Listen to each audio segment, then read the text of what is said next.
¿Qué tal, compañeros y compañeras? Bienvenidos a esta segunda parte de la evaluación que estamos haciendo de las estructuras del miembro inferior. Vamos a hablar ahora de los plexos nerviosos que se encuentran relacionados con ellas. El primero que nosotros vamos a evaluar es el plexo lumbar. El plexo lumbar está formado por el ramo comunicante de L1 y los ramos anteriores de L2 a L3, incluso a veces pues L4. Se divide en dos divisiones, una anterior y una posterior. La división anterior da ramificaciones como el nervio cutáneo femoral lateral, el nervio femoral, los ramos musculares para el músculo psoas e ilíaco. La división posterior da ramificaciones como el nervio obturador accesorio, que a veces no está, y el nervio obturador. A continuación los vamos a señalar con un pequeño puntero dentro de nuestra lámina para que sepamos en dónde se encuentran estas estructuras. El primero que se nos menciona es el nervio cutáneo femoral lateral, que es el que estamos viendo acá y que es este de aquí. El siguiente es el nervio femoral y los ramos comunicantes para los músculos psoas e ilíaco. Aquí tenemos entonces los nervios para el psoas y el ilíaco, que son los que se encuentran acá. Ok, lo siguiente que nosotros tenemos que evaluar es la parte posterior, que da ramificaciones para el nervio obturador accesorio y el obturador, como mencionaba. Para eso vamos a tener que ir a una lámina que se encuentra aquí en una visión más lateral y en donde se han seccionado todas las estructuras anatómicas que se encuentran anteriores y cubriendo estos nervios. Ok, aquí tenemos la primera, que es el nervio obturador. Es este nervio que estamos viendo aquí nosotros. Este es el nervio obturador. Y la parte que a veces se encuentra, que es accesoria, es el nervio obturador accesorio, pues que puede ser inconstante, que estoy señalando acá. Estos son los dos del ramo posterior. Ahora bien, vamos a evaluar los ramos terminales precisamente de L1. Para eso tenemos que regresar a la gráfica anterior. Aquí está otra vez L1 en pantalla. Muy bien.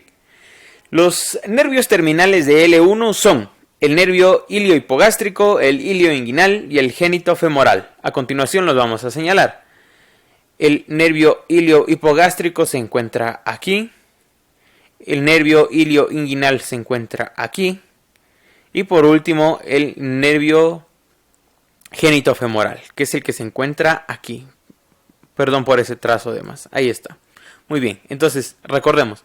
Son el iliohipogástrico, el ilioinguinal y el génito femoral. Y aquí están sus ramificaciones. Precisamente aquí está esta y esta. Entonces ahí están los nervios en relación con sus terminaciones, o más bien de dónde viene. El tronco lumbosacro. El tronco lumbosacro comunica el plexo lumbar con el sacro, siendo ramas comunicantes descendientes de la raíz L4 unida con la L5. Entonces, si nosotros lo señalamos aquí en la lámina, lo vamos a encontrar de aquí para acá. Muy bien. Vamos a continuar, aunque se trabe un poquito esto del puntero, perdón, con la descripción del tronco lumbosacro. El tronco lumbosacro desciende hasta la pelvis para formar el plexo sacro junto con las ramas S1 a S4 ventrales. Ahora la estructura que le subsigue es el plexo sacro. El plexo sacro está formado por el tronco lumbosacro del que ya hablamos y las raíces de S1, S2, S3 y S4. Todo el plexo origina una división anterior y una división posterior. Entonces lo vamos a señalar. Primero habíamos hablado del tronco lumbosacro, que comunica el plexo lumbar, que es el que habíamos evaluado arriba, con el plexo sacro. Y entonces tiene ramas que van de L4 a L5. Muy bien. Ahora el plexo sacro está formado por el tronco lumbosacro y las raíces de la S1 hasta la S4. Quiere decir todas estas estructuras comprendidas acá. Muy bien. Ahora el plexo sacro da origen a una parte anterior y una parte posterior. La parte anterior va a dar ramificaciones como el nervio glúteo superior, que discurre lateralmente entre los músculos glúteo medio y menor, con la rama profunda de la arteria glútea superior. El nervio glúteo inferior pasa en el foramen isquiático mayor inferiormente al músculo piriforme y superficial al nervio isquiático. El nervio piriforme es otra de las ramas de la parte anterior del plexo sacro y la última de sus ramas es el peroneo común. A continuación pues os vamos a ir señalando uno por uno. Entonces aquí tenemos el nervio glúteo superior. Aquí está en una parte seccionada. El siguiente que nosotros tenemos es el nervio para el nervio glúteo inferior. Vamos a tener que bajar un poco más en la figura para poder visualizar. Ok, ya lo tenemos. Aquí está la ramificación del nervio glúteo inferior. Si seguimos la flecha nos damos cuenta que ha sido seccionado también. El siguiente que nosotros tenemos es el nervio para el músculo piriforme, que es el que tenemos aquí, S1, S2, y aquí también ha sido seccionado y retirado. Por último, una gran parte anterior que tiene este nervio, pues es el nervio peroneo común, que es una de las partes que conforman el nervio ciático, mejor dicho. Si nos damos cuenta, el peroneo común es un nervio bastante grande. La división posterior da ramificaciones como el nervio pudendo, que es la estructura más medial que abandona la pelvis por el foramen isquiático mayor, descendiendo inferior al músculo piriforme, que es el que vamos a ver a continuación. Ok, aquí ya tenemos esto colocado. Entonces aquí está el nervio pudendo, como vemos aquí está sus orígenes y seguimos todo su trayecto. Entonces pasa a través del foramen ya mencionado, sigue discurriendo inferiormente y inerva todas las estructuras que le competen. Aquí lo estamos viendo entonces nosotros. Este es el nervio pudendo. Después tenemos el nervio para los músculos elevador del ano y el isquiococcigio, que son los que estamos viendo acá. Perdón la imprecisión de la señalación, pero son estos nervios que estamos viendo aquí, en esta sección. El nervio cutáneo femoral posterior, el nervio para el cuadrado femoral, el nervio obturador interno que habíamos visto y el nervio tibial. Las estructuras del nervio ciático que vamos a estudiar a continuación se componen de dos partes. El nervio peroneo común que había mencionado, que es el que se encuentra acá, de este lado. Y del otro lado tenemos el nervio tibial, que es el que se encuentra en una relación más medial con respecto al peroneo común, que es el que se encuentra aquí. Las arterias de la región glútea. Antes de pasar a las arterias me gustaría que viéramos otras perspectivas y otros ángulos de cómo se encuentran pues, estos nervios en relaciones anatómicas. Aquí tenemos un corte precisamente de los nervios en relación con las estructuras musculoesqueléticas que van a inervar. Ok, prestemos atención a lo que podemos visualizar. Aquí está el gran nervio femoral del que habíamos hablado anteriormente. Aquí está el nervio obturador inmediatamente debajo, en una relación más medial. Otro que merece la pena ser rescatado de lo que habíamos platicado, pues es el músculo ilíaco, que obviamente va a ser inervado precisamente por su nervio correspondiente. Y aquí están los dos nervios, el ilio hipogástrico y el ilio inguinal de las ramas anteriores, que son los que estamos viendo aquí y aquí. Otro de los nervios de los que habíamos hablado y que tenemos que ver en relación con sus estructuras musculoesqueléticas, pues puede ser precisamente el nervio obturador.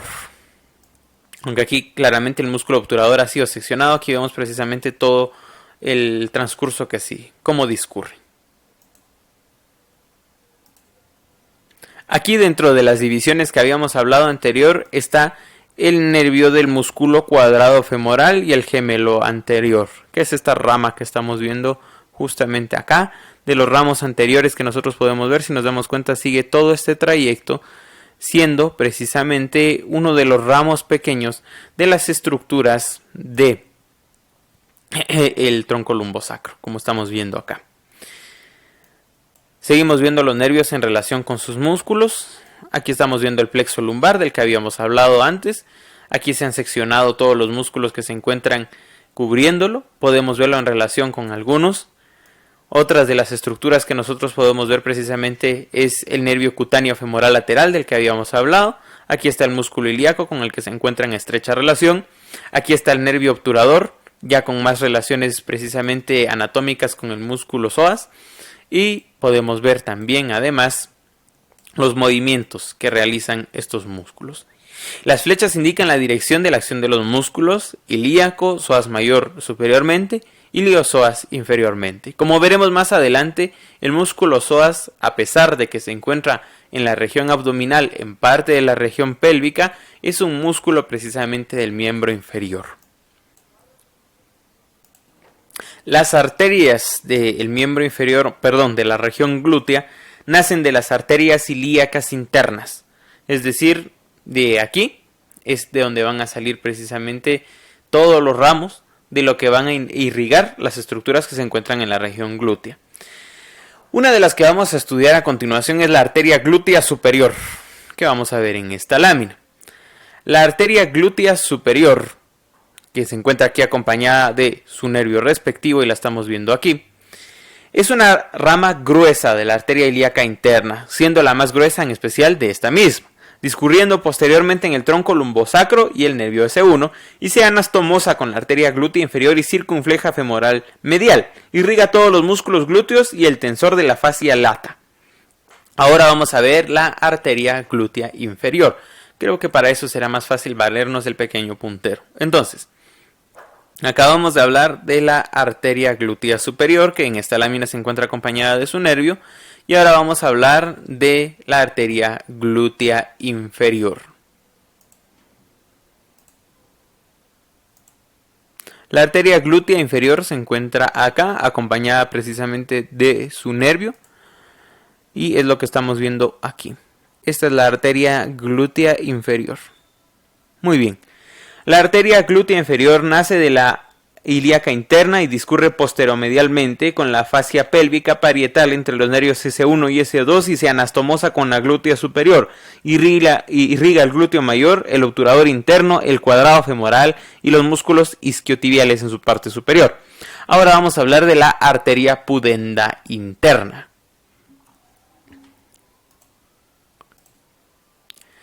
La arteria pudenda interna, aquí mostrada, surge de la ilíaca interna y está anterior a la glútea inferior, discurriendo paralelamente al nervio pudendo, penetrando en la región glútea por el foramen isquiático mayor y irriga la piel.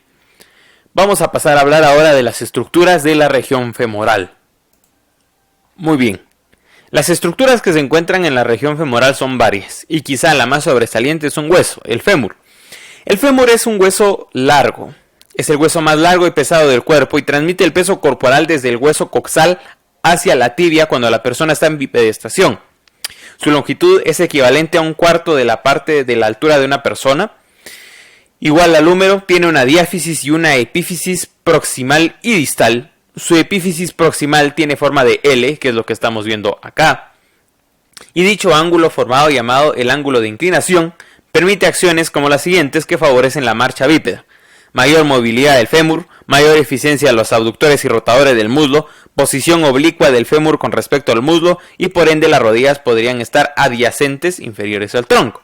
El ángulo de inclinación es máximo al nacer y va disminuyendo, entonces hasta ser de 115 a 140 hasta 126 grados en el adulto.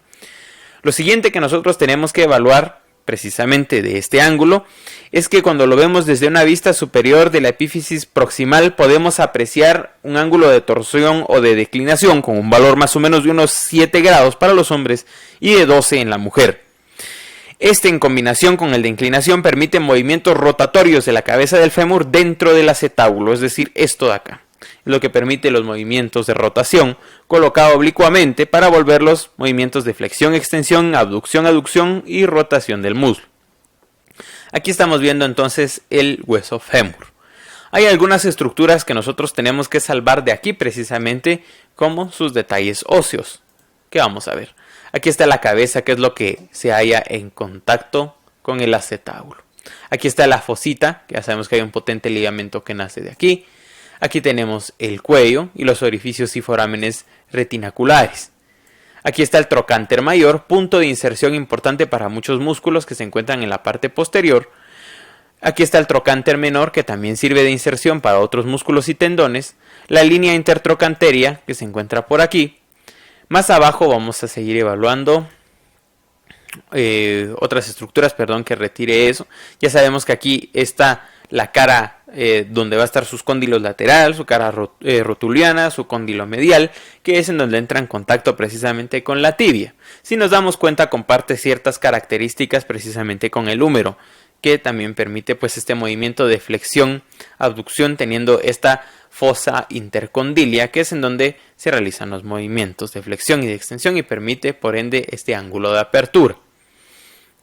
Si le damos la vuelta podemos ver otras estructuras que antes no veíamos, como la cresta intertrocanteria, en la que habíamos dicho que precisamente se insertan muchas estructuras tendinosas y musculares de esta forma.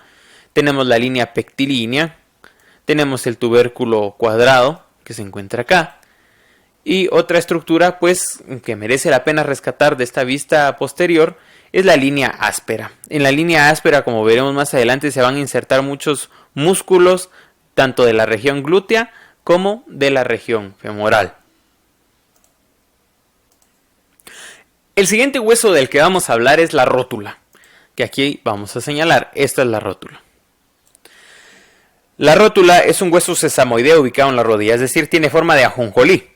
Proporciona una superficie ósea que resiste la compresión ejercida sobre el tendón del cuádriceps al arrodillarse y la flexión producida cuando se flexiona y se extiende la rodilla. Proporciona una acción de palanca adicional para el cuádriceps al colocar el tendón anteriormente. El vértice de la rótula dirigido inferiormente indica el plano articular de la rodilla cuando la pierna está extendida. Si nos damos cuenta, vamos a dibujar sobre la rótula precisamente la forma que tiene, y aquí este pequeño piquito que se forma es precisamente el vértice de la rótula. Vamos a evaluar ahora una visión posterior a grandes rasgos, que la estamos viendo aquí seccionada. Si nos damos cuenta, solo tiene una cara articular en la parte posterior que le permite hacer interfaz con los otros huesos para realizar los movimientos, y anteriormente presta inserción precisamente al tendón del cuádriceps femoral y al ligamento rotuliano. Vamos a evaluar ahora la tibia. La tibia es el segundo hueso mayor del cuerpo, localizada anteromedialmente en la pierna, paralela a la fíbula o peroné.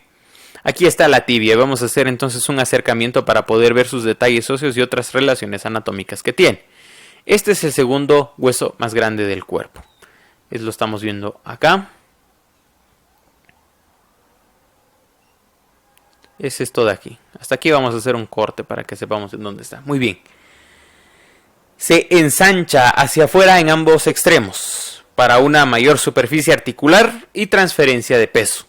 Como vamos a ver, este es su extremo superior y se ensancha para recibir todo el peso proveniente del fémur, y lo hace también en su parte inferior, como vemos acá, para poder transferir desde su cara articular inferior el peso hacia la región talocrural.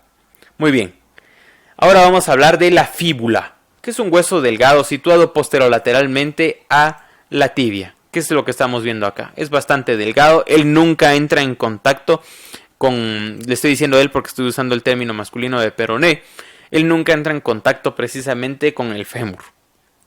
Entonces, es un hueso delgado posterolateralmente a la tibia, firmemente unido a ella por una sindesmosis tibiofibular que está en este espacio anatómico que nosotros tenemos acá, que aquí ha sido seccionado obviamente solo para poder ver los detalles óseos, pero que sabemos que es como el que existe también en el antebrazo.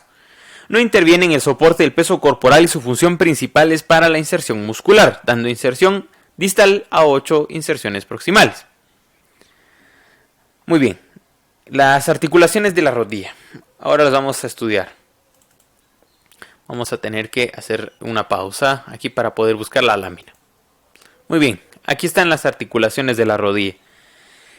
Es la mayor y más superficial articulación del cuerpo. La de la rodilla es de tipo troclear artrosis, ya que permite flexión y extensión, pero también se combinan con desplazamiento, rodamiento y rotación en un eje vertical. Las superficies articulares de la rodilla son grandes y tienen formas complejas e incongruentes. La rodilla tiene 3 articulaciones. La articulación femorotibial lateral y medial son 2 articulaciones cuyas superficies articulares son cóndilos femorales y tibiales laterales y mediales. Y la articulación femororotuliana, una articulación intermedia entre la rótula y el fémur. A continuación las vamos a señalar.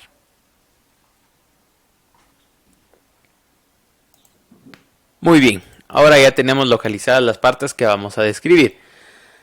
Aquí está la articulación en donde entra en contacto con la tibia. Y de este lado está en donde, esta es la de la tibia.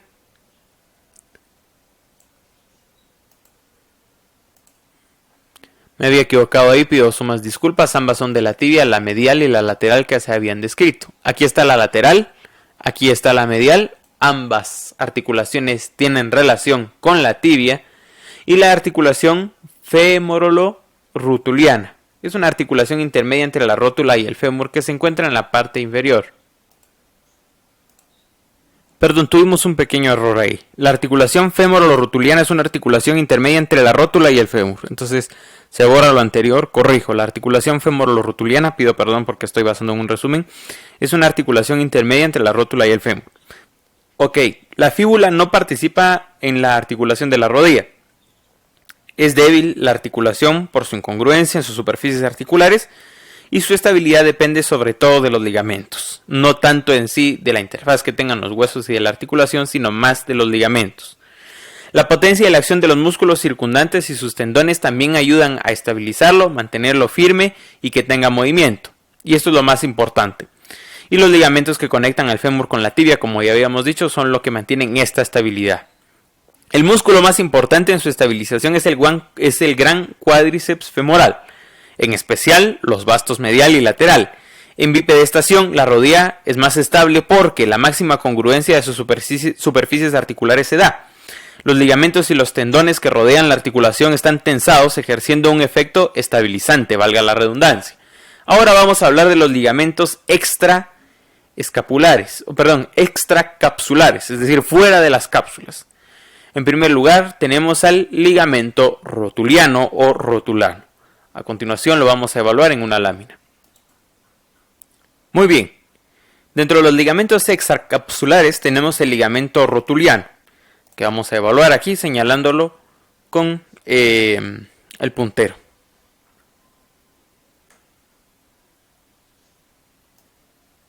Es el que se encuentra acá en esta sección. Este es el ligamento rotuliano. Es una banda fibrosa y gruesa resistente del vértice de la rótula hasta la tuberosidad de la tibia, es el ligamento anterior de la rodilla. Ahora vamos a ver los ligamentos colaterales de la rodilla, que permiten y limitan la rotación de la rodilla. A medida que ésta se va flexionando, se encuentra tensada en extensión, dando estabilidad en la bipedestación. Aquí tenemos uno de los ligamentos colaterales de la rodilla. Dentro de ellos destacan el ligamento colateral fibular resistente, extendiéndose desde el epicóndilo lateral del fémur a la cara lateral de la cabeza de la fíbula, y el ligamento colateral tibial. Es una banda resistente y aplanada que va desde el epicóndilo medial del fémur al cóndilo medial y la parte superior de la cara medial de la tibia. El ligamento popliteo oblicuo, que es una expansión refleja del tendón semimembranoso que refuerza la cápsula articular posteriormente al extenderse por la fosa intercondilia, favoreciendo la estabilidad posterolateral de la rodilla, junto con el ligamento popliteo arqueado, del que vamos a hablar a continuación. El ligamento popliteo arqueado refuerza la cápsula articular posterolateralmente. Ahora vamos a revisar cada una de estas estructuras más a fondo, retirando cada una de las capas de tejido que se encuentran sobre ellas. Una vez retiradas cada una de las capas de tejido, podemos ver los ligamentos de los que vamos a hablar. En primer lugar, vamos a hablar de los ligamentos cruzados. El ligamento cruzado, o los ligamentos cruzados, son ligamentos que se entrecruzan dentro de la cápsula articular, fuera de la cavidad sinovial, son centrales y su entrecruzamiento tiene forma de X, que es lo que vamos a señalar a continuación aquí. Aquí está el ligamento cruzado anterior y el ligamento cruzado posterior, y cuando se decruzan, pues precisamente hacen la forma de una X, más bien de una Y en este caso. Ahora bien, ¿cuáles son sus funciones? En primer lugar, limitan la rotación medial a unos 10 grados y lateral a unos 60 y se dividen en dos, como ya habíamos dicho. El cruzado anterior, que es el que vamos a señalar a continuación, y el cruzado posterior, que es este de aquí. Muy bien. Entonces, el ligamento cruzado anterior es más débil. Se origina en la región intercondilia anterior de la tibia, posterior al menisco medial, y limita el rotamiento posterior de los cóndilos femorales sobre la meseta tibial durante la flexión y evita el desplazamiento posterior del fémur sobre la tibia y la hiperextensión de la rodilla. El ligamento cruzado posterior es más resistente. El más resistente de los dos, originado en la parte posterior de la región intercondilia de la tibia, y limita el rodamiento anterior del fémur sobre la meseta tibial durante precisamente la extensión. Evita el desplazamiento anterior del fémur sobre la tibia o el desplazamiento posterior de la tibia sobre el fémur y se opone a la hiperextensión. Participa en el factor estabilizador del fémur. ¿Cuáles son los meniscos de la articulación de la rodilla? Son placas semilunares de fibrocartílago que están en las caras articulares para absorber el impacto y se insertan firmemente en el área intercondilia de la tibia. A continuación los vamos a evaluar retirando precisamente en un corte más interior las capas de tejido colágeno, es decir, de los ligamentos transversos de la rodilla que recubren a los meniscos. Aquí podemos ver a los meniscos. En primer lugar tenemos al menisco medial y al menisco lateral. Muy bien. Los ligamentos de estos meniscos son coronarios. Son porciones de la cápsula articular que se extienden por los márgenes de los meniscos. El ligamento transverso de la rodilla une a los meniscos en sus bordes anteriores, cruzando la línea intercondilia anterior para estar sujetos entre sí en los movimientos de la rodilla. Los meniscos son, como habíamos dicho, uno medial y uno lateral. Tienen forma de C. El menisco medial es más ancho posterior que anteriormente, firmemente unido a la superficie profunda del ligamento colateral tibial. El menisco lateral, casi circular, pequeño y más móvil que el otro, se inserta en el tendón popliteo. El ligamento menisco femoral posterior une el menisco lateral al ligamento cruzado posterior y al cóndilo medial del fémur. Ahora bien, vamos a evaluar en la siguiente lección los músculos del muslo.